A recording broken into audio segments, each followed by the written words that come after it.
The summer of the gun now moved past my city limits with semis hitting on killers. I feel as if any minute that the next one to take aim. Stray stone on the same stage as Wade Page or James Holmes, names known. But following the American narrative, if they were Arabic, they'd be labeled a paratterrorist or gang members if black. Aliens if they Hispanic, but I know the transgressors in fact.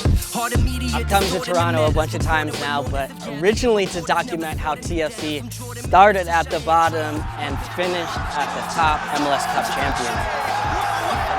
I began to become interested in Jonathan Osorio and his story putting on for his city, Brampton, Ontario. Jonathan, you told me proudly you are born and bred in Toronto. Born and bred from Toronto. I grew up in Brampton. Shout out to Brampton because Brampton made me who I am today. He gave a shout out on national TV to Brampton. And I was like, oh, Brampton. Everyone was like, Brampton, what's that? Brampton? Yeah. I feel Brampton a bit kind of has an underdog mentality. You know, people would diss us for being here. Now it's like, okay, we're from here and we're gonna claim it and we're gonna be proud of it and we're gonna build something here so that you can't even make those jokes about us anymore. As you dig into it, Brampton's a place that can be misunderstood. Home to a majority of visible minorities, which comes with some complicated stereotypes. A lot of brown people, they call it Brown Town. They call it Brown Town? Yeah. Sometimes Brampton gets referred to as a ghetto. A lot of that goes back to like racial connotations in some sense. You know, a lot of those small businesses that you see, they're from, you know, immigrant families that are entrepreneurs. 70% of the population could be considered a like visible minority, quote unquote. Indians and Pakistani dominate the area, Yeah. but within that you still see people of all walks of life.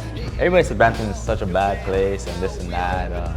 If you go to find the trouble, you'll find it. But honestly, like, if you mind, you know, you do your thing, you mind your business, you stay out of that. I think Brampton's a good place to grow up. And as I started digging a little bit deeper, I started to figure he wasn't the only one. Daniel Henry, Nick Lindsay, Kyle Laren. Then on the women's side, you got Kadisha Buchanan. Ashley Lawrence used to play for Brampton. Basketball, you got Tristan Thompson, is the NBA champion. People like Tyler Ennis, Tristan Thompson, Jason Bent. Ratiba Hutchinson, Paul Stalteri, Ian Hume. Yeah, it's kind of crazy the amount of players that come from Brampton. You know, why am I gonna totally forget about Brampton when it's the place that bred me, you know? Brampton made me hungry. So with Jonathan Osorio now getting his moment to shine as a star in MLS, Kadisha Buchanan already won with the women's national team, and Canada, Toronto, getting an opportunity to host the Men's World Cup, I figured now was the right time to come to B-Town, Brampton, to understand how soccer, culture, and music are bubbling up here, just a little bit outside the circus. Well, I see you rocking the Columbia shirt. We're in an Italian restaurant. I was hanging out at a Jamaican spot. There was a Portuguese bar down the street that I was watching MLS at the other day. Yeah. Brampton's got a little bit of everything. My mom's from Medellin, and my dad's from Caicedonia, which is a little town outside of Cali. In the house, you're still in Colombia. It's only outside the house that you go and you're in Canada. My dad came to Canada when he was, I think he was 12, 13, 14 years old.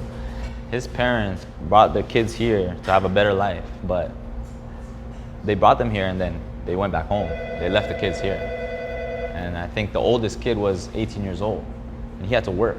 It's probably like a lot of immigrants here is similar. When they had me in Toronto. We came to Brampton when I think I was 6 years old. Why did they end up moving from Toronto to Brampton? Financially, it was just better to find a place out here in Brampton. It was like a new area. This was a very new area for a decent price. And then when I got to high school, actually, a lot of my friends were Jamaicans. You know, it's nice, it blends in when it comes to sports and especially football. Like everybody has a little something different to them. And I think that only made it more competitive, more than anything. How would you describe Jonathan as a player? Hungry. He's got a real appetite for the game. Jason Bent is an OG in Canada soccer, one of the first Canadians ever to sign for MLS. He's worked at every level at Toronto FC, from the academy to the first team, and is a Brampton native himself. He's always had those light feet and quick feet, and because he's so comfortable with the ball and he's got a little bit of wiggle to create some space for himself. I used to only go to play futsal, so a lot of Latinos. We had our own futsal league. That's where the wiggle came from. And I went to a school that had like a lockdown every month. Like there was bad stuff happening it made me experience things that maybe some other guys didn't. There's a Catholic school, a public school. They're basically right, these two fields away from each other. But at lunchtime, they're warring, there's fighting, there's all kinds of stuff. But their soccer programs are unbelievable. It was a big hip hop culture, I think, in my school.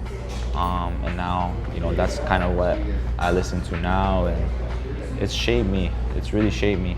And now with artists like Drake and The Weeknd and Bieber, it's just exploded. And because, the ship of Toronto has started to rise, now the waves of the surrounding areas are starting to rise now as well. So we're kind of like the ripple effect. Brampton's the 9th largest city in Canada, but it seems like a suburban town you'd see potentially anywhere until you look a step closer and you see in the strip malls, one next to another, a different type of food, a different ethnicity, a different culture. So Noise is a rapper that brings all of those things, his culture, his heritage, and his pride together through his music. A common thread between a lot of Brampton residents is because they grew up the same way. So we're dealing with a lot of, recent waves of immigration here. A lot of parents were probably born in other places of the world, and so the kids here are kind of navigating that balance as far as, I'm born here in North America, I'm born here in Canada, but my parents are born somewhere else, so how do I kind of balance these two mentalities, how do I balance these two cultures and try to bring them together and make sense of them? I was talking to Jonathan wearing a Colombia shirt. His family's from Colombia repping, but also plays for the Canadian national team. Proud of both. I think what we tend to miss when we talk about multiculturalism is that there are reasons behind migration, whether it's displacement, whether it's because of war, whether it's because of poverty, whatever the case may be. And when you're here growing up amongst that, you can't help but be exposed to these other people's stories. You never talk against the government. Because if you do, there's a saying that you get hidden behind the moon. If you try to speak up, freedom of speech is not accepted there. And that's what was happening in Syria. It's our duty, I think, as Canadians to lend a helping hand to those that need it. We have the capacity to, help other countries. So it's not about invading another person's country and taking over their oil. It's about how about lending a helping hand and get them help if they need to get out. Of the 900 Syrian refugees that have come to the Greater Toronto area, over 200 have come to Mississauga and 48 to Brampton in the last year or so.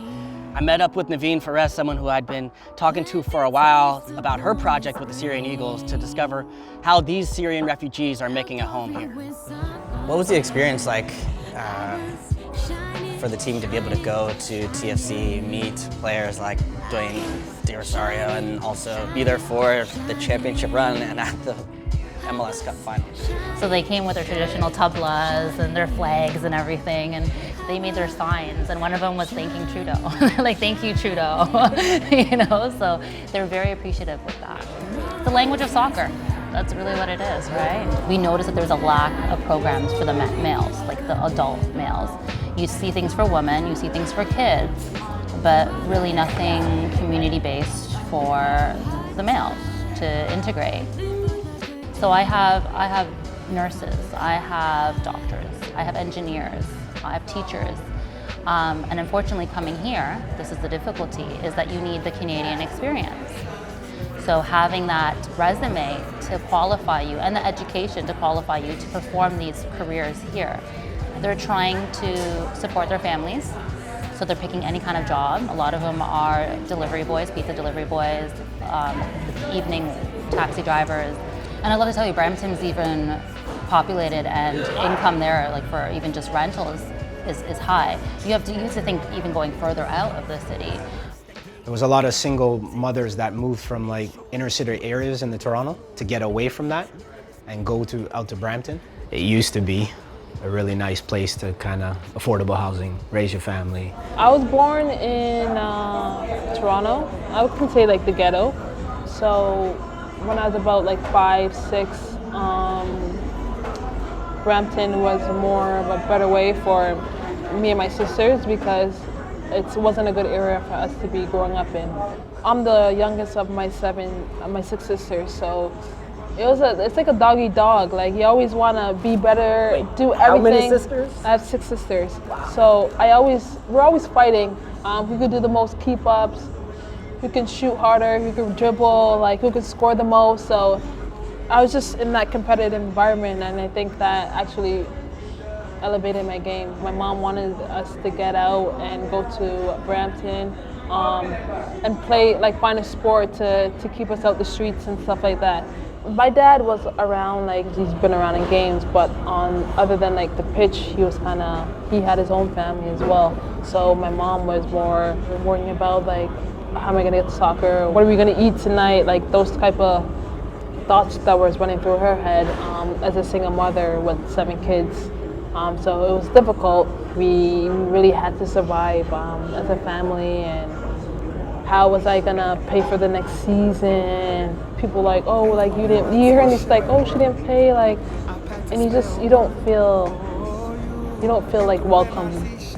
And I don't have any part to do with that. Like I can't help the situation that I'm in. In tough moments or in great moments, ever like think back to some of those early days in Brampton that have gotten you to where you are now? Yeah, I mean, the anthem's playing, and you just look at the crowd, and you just brought your family there, and you just want to cry because they've been through the struggle with you, and now people are inspiring to be you. And I know your fam comes like everywhere, matches, on the road, CONCACAF Champions League, Mexico, the whole thing. That was one of the best moments of my career, seeing them in Mexico for the final. They had never traveled to such lengths. I had a moment. I know I had a big moment. It was during the warm-up. I'm living my dream, and like I'm living a dream that a lot of Canadian kids can't say they've done.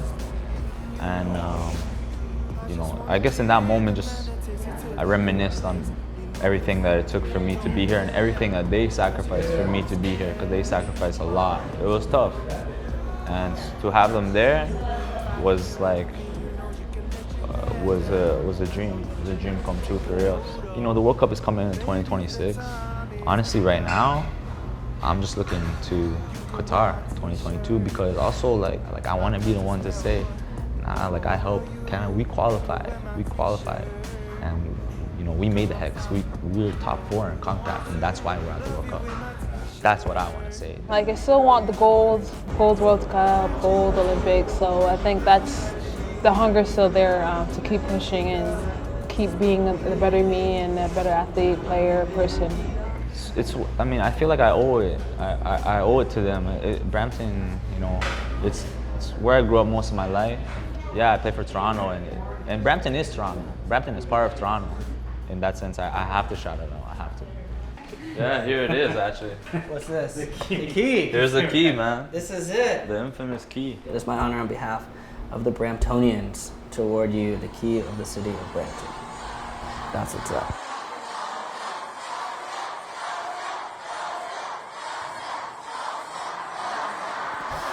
People from New York don't just say I'm from New York. They're very territorial. Like, oh, I'm from Bronx, I'm from Brooklyn, I'm from Queens, right?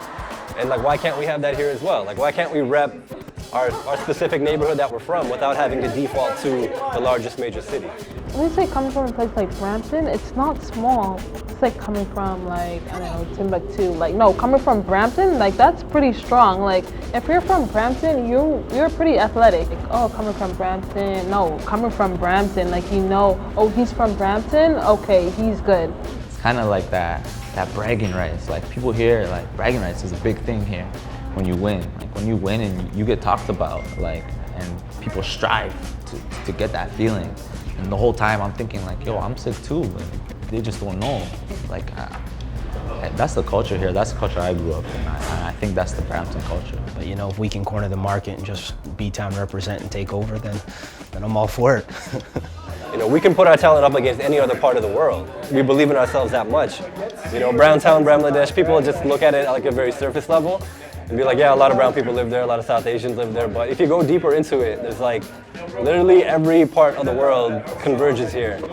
And for the large part coexists here and is trying to do something great here. To see someone like Jonathan and say, hey, he's from here, it can make dreams feel tangible. Following the pathway of what it leads to is still wallowing the glass maze with a bleak view. Can't serve my captors. Matter of fact, word to kill a mic, I'm trying to murder my masters. My chapters. Looking back at the World Cup, we're looking forward to the ones coming. Much of the talk on player development centers around Black and brown communities playing in the biggest of cities. kids in the inner cities. But look no further than the boys from the Banlieues in France to understand that some of the best players in the world often come from refugee and immigrant backgrounds in the cities outside the cities. Well, Brampton is that place and is that underdog story. But if Oso and Kadisha have anything to say about it, it might not be the underdog for long. Reverting backwards, I'm throwing dirt on my Caspers. Clash with mind, body, and spirit, but adapted and factored in the elements after. Treading my path instead of dwelling with my head in the past, and now developing a veteran stature.